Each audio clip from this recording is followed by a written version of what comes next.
Assalamualaikum warahmatullahi wabarakatuh.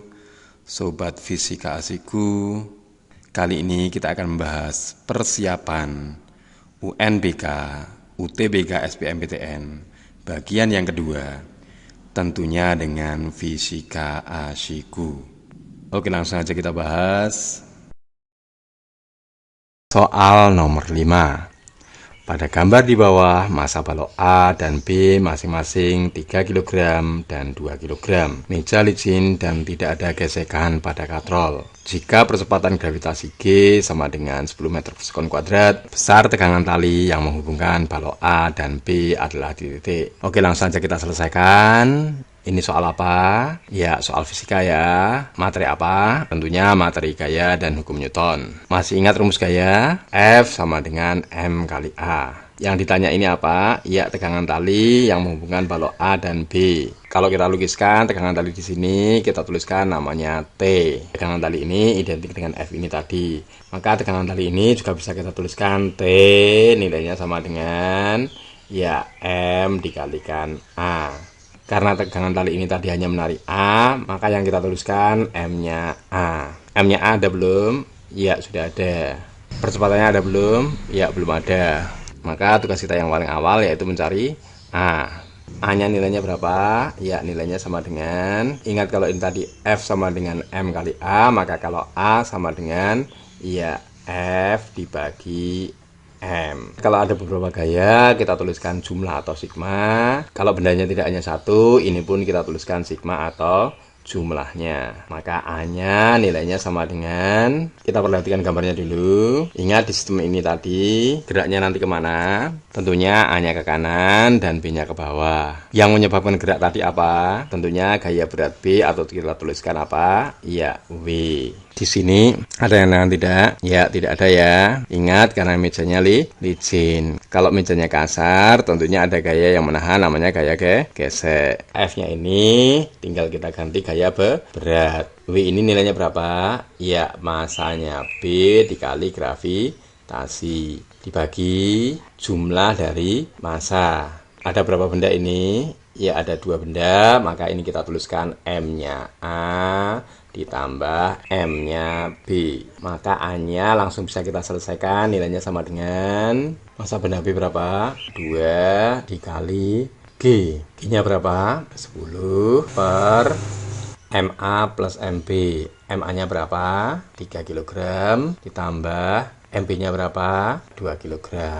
Maka A-nya ketemunya sama dengan 2 kali 10, ya 20, dibagi 3 tambah 2, ya 5. 20 dibagi 5, ya tentunya nilainya 4. Ada enggak jawabannya? Belum. Ingat, ini baru percepatan. Yang ditanya apa? Ya, tegangan tali. Maka untuk menghitung tegangan tali, nilai A ini tinggal kita masukkan ke sini. Tegangan tali nilainya sama dengan massa A tadi berapa? Ya, 3. Percepatannya tadi berapa? Ya, yang barusan kita hitung nilainya berapa? Ya, 4. Maka T nilainya sama dengan 3 kali 4 masih ingat? Ya, 12. Inilah jawabannya. Oke, kalau dirasa terlalu panjang, setelah yang satu ini akan kita bahas dengan cara ASIGO. Oke, langsung saja kita bahas dengan cara ASIGO. Tegangan tali pada katrol licin bisa kita tuliskan T sama dengan dalam kurung K1 plus K2 kalikan M1 M2 kali gravitasi per M1 ditambah M2. Ingat pada katrol licin benda menggantung, K-nya nilainya sama dengan 1. Sedangkan benda pada bidang datar licin K-nya sama dengan 0. Berikutnya benda di bidang datar kasar, K-nya nilainya sama dengan mu K. Dan terakhir benda di bidang miring, K-nya sama dengan sin theta. Oke, langsung kita jawab aja. T-nya nilainya sama dengan K1-nya berapa? Kita lihat benda A. Karena A di bidang datar licin, maka K-nya nilainya sama dengan 0. Ditambah K2. K2-nya yang mana? Ya, benda B. Karena menggantung, K-nya B nilainya sama dengan 1. Kita tutup dulu. Dikali massa benda 1 atau massa A nilainya berapa? Ya, 3. Dikali lagi massa benda 2 atau MB nilainya berapa? ya 2. Gravitasinya kita masukkan nilainya 10 per M1 tambah M2. M1 nya tadi berapa? Ya 3. M2 nya berapa? Ya 2. Maka tegangan tali langsung bisa kita selesaikan, nilainya sama dengan 0 tambah 1, ya tetap 1, dikali 3, ya ketemunya 3, kali 2, ya ketemunya 6, kali 10, ya 60.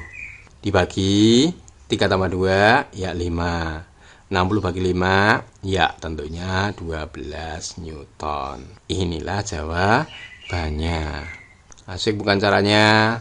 Ingat, jangan kemana-mana, setelah yang satu ini akan kita bahas soal yang berikutnya. Soal nomor 6.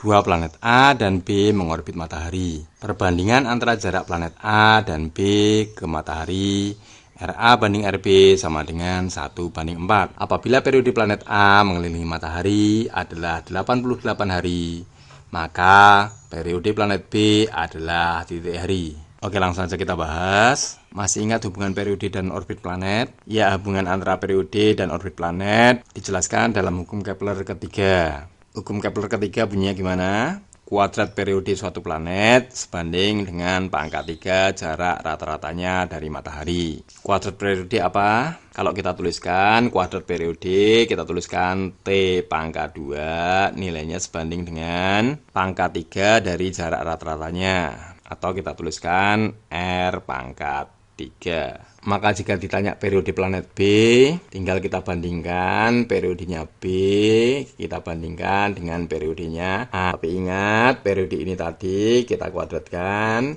nilainya baru sebanding dengan jarak planet B dibandingkan jarak planet A. Ingat R-nya ini pangkat berapa? Iya, pangkat 3. Tinggal kita selesaikan. Untuk menghilangkan kuadratnya gimana? Ya, di akar atau pangkatnya tinggal kita bagi 2. Yang ruas kanan pun tentunya juga kita bagi 2. TB per TA nilainya sama dengan RB per RA. RB banding RA berapa?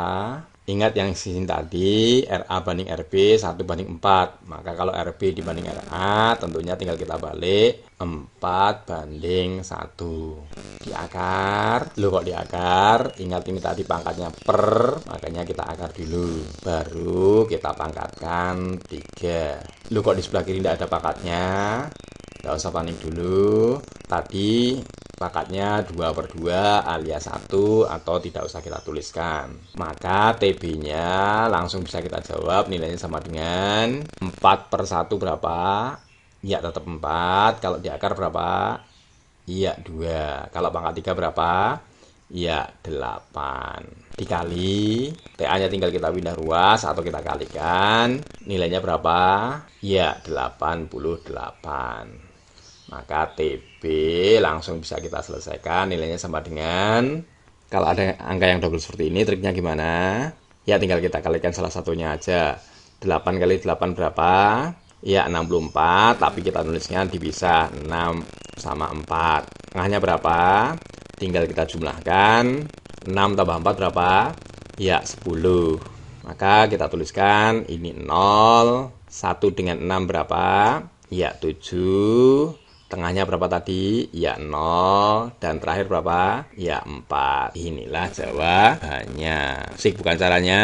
Oke, jangan kemana-mana. Langsung kita kupas soal berikutnya. Soal nomor 7. Sebuah balok bermasa 1,2 kg meluncur di atas bidang lengkung dari titik A ke titik B hingga terhempas seperti pada gambar. Perbandingan energi potensial dan energi kinetik balok pada ketinggian 0,5 meter sebelum mencapai tanah adalah di titik. Oke, langsung saja kita selesaikan. Ini memakai konsep apa? Ya, tentunya pakai konsep usaha dan energi. Ingat, kalau tidak ada pengaruh gaya dari luar, energi apa yang sama? Tentunya energi mekanik. Energi mekanik di mana? Ya, tentunya energi mekanik di A, di B, di C, bahkan di D nilainya selalu sama. Karena yang ditanya di C, tentunya di C ini kita kaitkan dengan di tempat yang lainnya. Kita ambil di A. Loh, mengapa tidak di B? Karena di B kecepatannya kita belum tahu. Tapi kalau di A tentunya kecepatan awalnya 0. Maka kalau kita tuliskan energi apa? Ya energi mekanik di mana? Ya di A. Tentunya sama dengan energi mekanik di C. Energi mekanik apa rumusnya? Ya EP ditambah EK.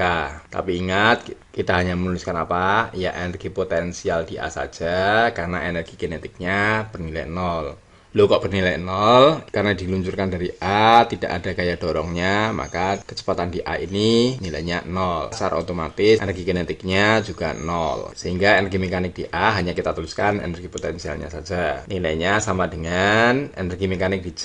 Energi mekanik di C apa rumusnya? Ya energi potensial di C ditambah energi kinetik di C. Maka energi kinetik di mana? Ya di C, nilainya sama dengan energi potensial di C, tinggal kita pindah, kita tuliskan E potensial di A, tinggal kita kurangi energi potensial di C. Maka kalau pertanyaannya tadi adalah perbandingan energi potensial dan energi kinetik balok pada ketinggian 0,5 sebelum mencapai tanah, alias posisi di C, maka langsung bisa kita tuliskan EP-nya di mana tadi? Ya EP-nya di C, tinggal kita bandingkan energi kinetiknya di C. Nilainya sama dengan energi potensial di C apa rumusnya?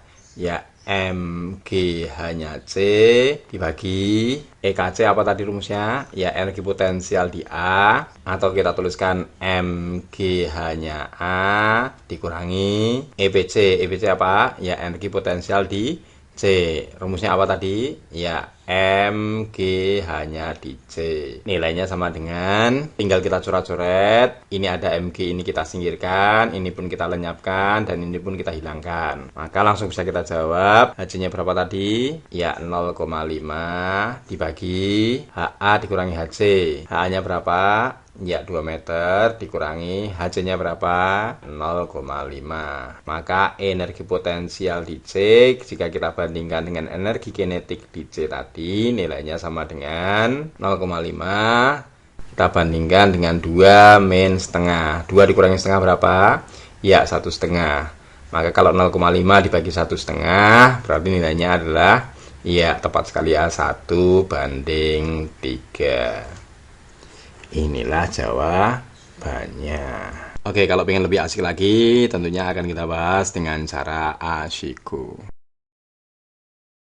Oke, langsung aja kita bahas dengan cara ASIKO. Ingat yang ditanya apa? Ya, perbandingan energi potensial dan energi kinetik pada ketinggian 0,5 meter atau pada titik C. Maka perbandingannya bisa kita tuliskan apa? Ya energi potensial di mana C kita bandingkan dengan apa? Ya energi kinetik di C. Nilainya sama dengan energi potensial apa rumusnya? Ya MGH. Hanya yang mana? Tentunya hanya C dibagi energi kinetik di C. Energi kinetik di C sebenarnya bisa kita tuliskan sama dengan perubahan energi potensial antara A dan C. Maka bisa kita tuliskan MG delta H. Hanya dari mana? Tentunya dari A sampai C. Maka kalau ini kita singkirkan, ini kita lenyapkan, perbandingan energi potensial dan energi kinetik sebenarnya hanya memperhatikan perbandingan tingginya C dan perbandingan selisih tingginya A dan C. Tingginya C berapa tadi? 0,5 dibagi selisih ketinggian A dan C berapa? Ya kalau ini tadi 2, ini tadi setengah, maka selisihnya ini berapa? Ya tentunya 1,5. Maka nilainya sama dengan setengahnya kita kali 2 ketemunya 1 dibagi 1/2 dikali 2 ketemunya 3. Maka perbandingannya adalah 1:3. Asik bukan caranya? Oke, jangan kemana-mana, akan kita bahas soal selanjutnya. Soal nomor 8. Benda A bermassa 500 gram bergerak ke timur dengan kelajuan 10 meter per sekon, dan benda B bermassa 200 gram bergerak ke barat dengan kelajuan 12 meter per sekon. Jika kedua benda bergerak saling mendekati dan pertumbukan tidak lenting sama sekali, maka keadaan kedua benda sesaat setelah tumbukan adalah titik. Oke, langsung saja kita selesaikan. Ini soal apa? Ya, momentum atau impuls. Ingat kejadian di soal ini adalah tumbukan tidak lenting sama sekali, alias E-nya sama dengan 0. Kalau tidak lenting sama sekali, maksudnya apa? Setelah tumbukan, bendanya bergabung menjadi satu. Maka pernyataan A jelas salah. Loh kok salah? Karena yang satu bergerak, yang satu diam. Pernyataan B juga keliru. Loh kok keliru? Karena yang satu ke barat, yang satu ke timur. Yang C juga tidak tepat, karena yang A diam, yang B bergerak. Yang D mungkin benar, karena kelajuannya sama. Sedangkan yang E jelas salah, karena kelajuannya berbeda. Maka jawabannya pasti yang D. Kalau kita kurang yakin arahnya kemana, bisa kita cek momentumnya. Momentum apa rumusnya? Ya, momentum nilainya sama dengan kali kecepatannya. Momentum A nilainya berapa? Ya, nilainya sama dengan tentunya masanya A. Masanya A berapa ini? Ya, 500 gram atau bisa kita tuliskan 0,5 kg dikali ya kecepatan atau kelajuan. Nilainya berapa ini? Ya, 10. Setengah kali 10 masih ingat? Ya, tentunya nilainya sama dengan 5. Sedangkan momentum yang B nilainya sama dengan massa yang B. Massa B berapa ini? Ya, 200 gram atau kita tuliskan 0,2 dikali kelajuan atau kecepatannya berapa ini? Ya, 12. Nilainya sama dengan 0,2 kali 12, ya 2,4. Karena yang A tadi bergerak ke timur, sedangkan yang B bergerak ke barat, maka arahnya ngikuti yang besar. Loh, kok ini tulisannya kecil? Oke, tidak usah panik, tinggal kita besar, nilainya 5. Karena momentum yang A tadi lebih besar dari yang B, maka arahnya ngikuti yang A. Yang A tadi bergerak kemana? Ya, ke timur. Maka jawabannya pasti bergerak ke timur. Dan ingat, karena tadi tidak lenting sama sekali, maka tentunya kelajuannya sama. Maka jawabannya pasti yang D. Inilah jawabannya. Ya, saya doakan semoga sukses tes yang Anda lakukan. Dan ingat, jangan lupa subscribe untuk mendapatkan cara asyiku yang lainnya. Tetap semangat. Wassalamualaikum warahmatullahi wabarakatuh.